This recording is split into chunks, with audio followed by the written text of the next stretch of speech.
Masingle mother, kwete mese zvenyu asi vakawanda venyu munofanira kukumbira vana venyu ruregerero nekukura kwavakaita pasina rudo rwababa vavo, nekuda kwekuti mamusikatozii kuti baba vacho ndevapi, nenyaya yekuwanza varume nekuwanza maboyfriends nekurara pese pese.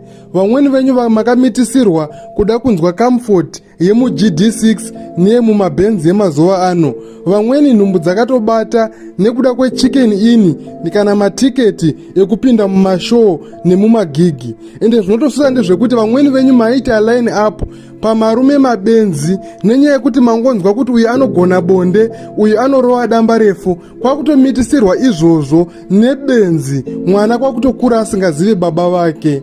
Asi kune masingle mother vasina chavakapara, vanga vakazvibata, vakaroorwa zvakanaka-naka, vakarasiswa nevarume, ndinoti Mwari ngaakuzorodzei. Sori zvenyu nekupuwa mhosva dzisiri dzenyu, nekuti chokwadi ndechekuti vakawanda venyu vari kumitiswa nekuda kwekuda soft life, nekuda kwezvinhu zvinonaka, nekusada kushanda kwakuzvara vana vasingazivi vana baba vavo.